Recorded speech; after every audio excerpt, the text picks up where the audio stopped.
Because when it comes to America and the cons and swindles that have made American capitalism what it is, there's only one guy you can start with. The originator, the original guy, number one with a bullet. His name is Charles Ponzi, one of the greatest cons in the history of the world. And to say a little bit about Charles Ponzi, he always presented himself as this hard-scrabble immigrant who came to this country and worked hard to get ahead, and that's what he sold his company to his investors with that backstory. And it's partially true with any sociopath narcissist like Charles Ponzi. There's always a little bit of truth in their lies. And so the thing about Charles Ponzi is he was a hard-scrabble immigrant who came to the United States with not a whole lot of money. His family had been wealthy, but they had fallen on hard times, and Charles did not help with that because he spent a lot of money gambling and wasting money in Europe before he moved to the United States at the age of 15 in 1903. And he came to the United States and learned English, and he had jobs up and down the East Coast, and he eventually ended up where many Italian immigrants ended up, north end of Boston. Shout out to Regina Pizzeria. Hey, I love the pizza from the north end. He got a really good job as a waiter in an Italian restaurant. He was making really good money, and he eventually got fired and arrested because he was ripping off customers and submitting fake receipts so they could steal money from the restaurateurs. Like a normal Italian immigrant would come over, get a job as a waiter, right? They work hard. Eventually, they decide, hey, you know what? I'm going to open my own restaurant. They save money. They get some investors, and that's how they go about it. Not Charles. Charles wasn't about that. What he was about ripping people off and scamming them. Essential American traits these days for the capitalist American mindset. So it starts out with an international reply coupon, which is called an IRC. That's where if you're, let's say, in Spain and you want to mail a letter to someone in the US, you could buy one of these coupons at your local post office in Spain and then throw it in the envelope. Shoot it off to the US to your friend, and then your friend can cash that coupon in for a stamp in the US to send a reply back. The problem was that right after World War I, the value of each currency wasn't being tracked well. They didn't have the internet. They weren't keeping on top of what the true trade-in value was. So you could go to Europe, let's say Spain, buy that IRC for, let's say, half a cent, which is the cost of a stamp, send it to America, and in America, that same IRC, that same stamp, was worth 5 cents. So Ponzi had stumbled across this in a magazine, and he had that light bulb moment where he said to himself, oh my God, if I go to Spain, I could buy up millions of these IRCs at a half a cent US, shove them all in a suitcase, ship it back to the US, go to the post office, trade them all in for US stamps that are worth 5 cents, and then somehow translate that 5-cent stamp into US cash. Of course, he didn't factor in how much it was going to cost for him to travel. Logistics. The logistics. Yeah. So there was an episode of Seinfeld where Kramer had this idea in his head that because in New York, you got 5 cents back on a bottle return or can return, but in Ohio or somewhere in the Midwest, you got 10 cents, that he could take the cans from New York, bring them to Ohio, and make this 100% profit by turning the cans in. That's what arbitrage is, right? And then it would never work because the cost of transporting them and then having to, go through the trouble of collecting them and all those expenses were equal to what the profits were. But then he got this brainstorm, which was that Newman was a postal employee and he could steal a postal truck rather than rent a truck, and then they could drive there, and they tried doing it, and of course it didn't work. It didn't work because there were, some logistical problems with that idea. So that's basically what happened with Ponzi. Well, okay. I think, honestly, that he didn't even try. Oh, okay, so he didn't even try. He never bought the stamps, in other words. I think what did he buy? 3 stamps. In his entire life, he went to Spain So it was a lie from jump. There was never any reality of doing it. Yeah. Okay. Yeah, I think he went overseas. He bought an IRC, and he came back to the U.S. And I don't know if he even cashed it in. And I could see how his investors would be like, yeah, that makes sense. If you buy for 50 cents and you sell for $1, you're making 100% profit. That makes sense, right? So you don't even have to, maybe you don't even have to show me that you're making the profit, because just the idea of it enough is to get me to invest and you go out and buy more stamps or collecting more cans or whatever. I see. Okay, I get it.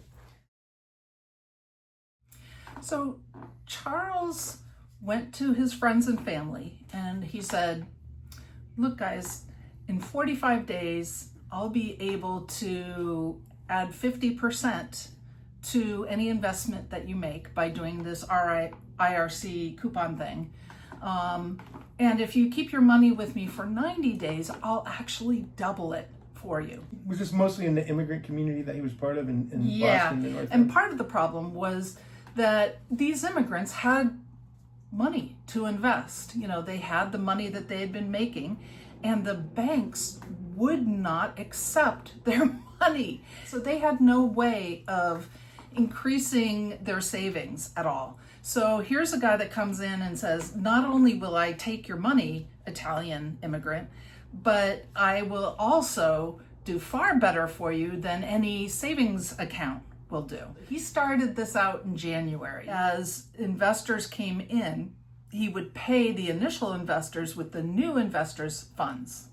People that put in a 45-day contract with him, in 45 days, he gave them their money back. And they were so impressed that not only did they get their money back, but they got 50% more on top of that, that they were like, yeah, I'm going to keep my money in. This time I'm going to do 90 days and double my money. And he continued to pay those people back. And so everybody was completely convinced he was legit. He starts out in January. By July, he was raking in $250,000 a day in investments. I mean, people were just coming from all over Boston to just give him their life savings. So much so that he did the typical con man thing, which was buy a brand new car, make sure it was the nicest car that you could buy a mansion in a nice area, dressed to the nines. He would wear these tie clips with diamonds in it. And just like today, where you can kind of pay a news agency to do a story on you. Public relations. The Boston Post did an article on him about how he was a financial wizard in July. Within days, people were just dumping cash on the guy. Soon after that, however, he was hit by $1 million lawsuit.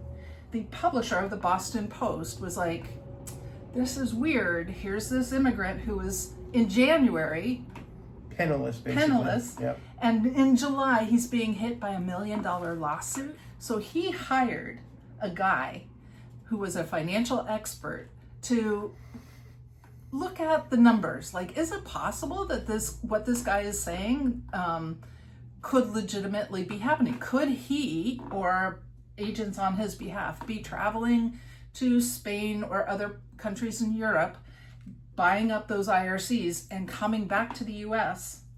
And cashing it in? Yeah, is there really a product?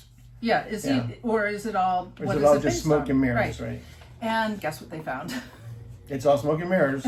He only spent, you already said it, he spent $3 on these coupons, and he's like supposedly got millions of dollars to give to people, yes. Right, so they found that for this to work to the degree that he was saying it was working, there would have to be 160 million IRCs in circulation.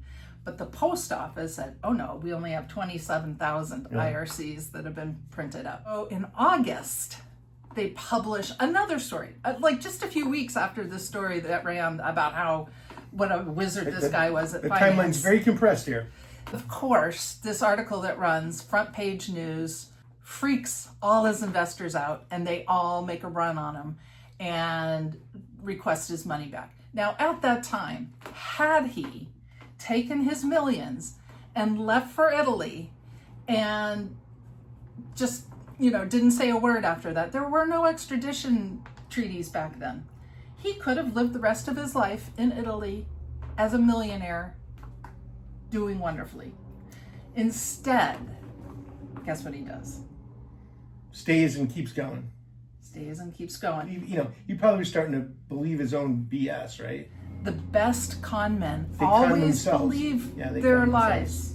I believe he literally thought that he could make a go of this. So what did he do? He sat outside his business with coffee and donuts for the masses of people standing outside his building trying to get in to get their money. Well, he was Italian, and he was an Italian neighbor, so it would have been espresso and whatever. They have some I don't know espresso and a about piece slice of pizza.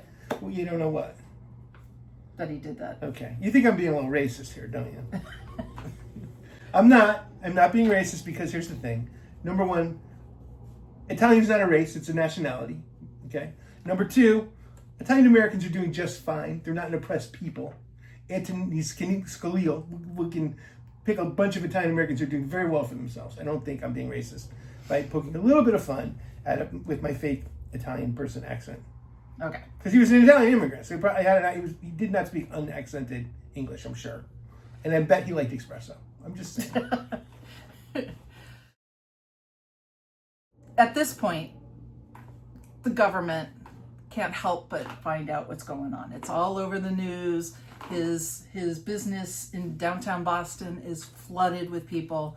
And so the government says, okay, we got to go in and do an audit. Let's see what the real deal is with him. Now, you would think he would have normal accounting ledgers to keep track of all of this. Oh, no, you wouldn't $250 million a day coming in. Guess how he did his accounting? With an abacus. Index cards. Okay, there you go. Alphabetized by each investor's name. 44,000 index cards. Yeah. That's so, can you imagine the auditors going in and taking a look at his ledger and finding out that he has boxes of index cards? It's a lot of work. You got to take those 44,000 numbers and put them on one sheet of paper. I mean, that's going to take people days to do. Right. Yeah.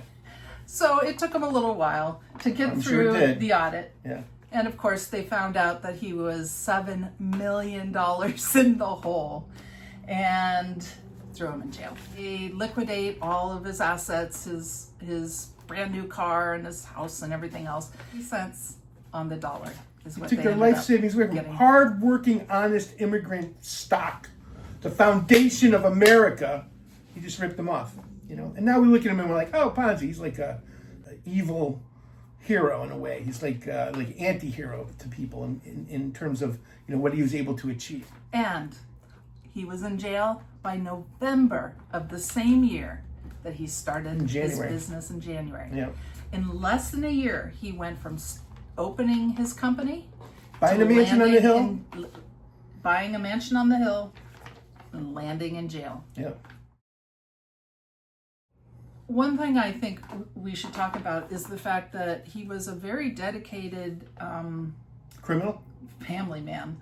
He apparently loved his wife. His wife adored him and stuck with him until the 30s when he was eventually kicked out of the United States and forced to go back to Europe. At that point, she filed for a divorce, but they stayed friends until his death when he died penniless and in a pauper's hospital.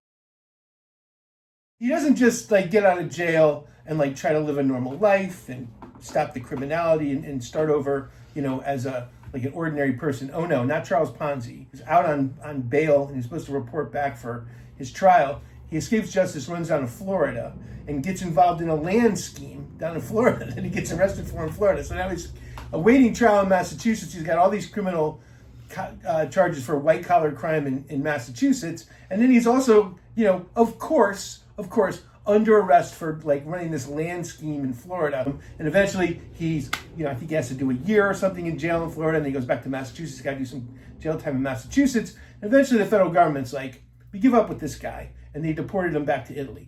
The movie Goodfellas, one of my favorites, great Scorsese movie, but that's based on the real life story of a mafia member by the name of Henry Hill.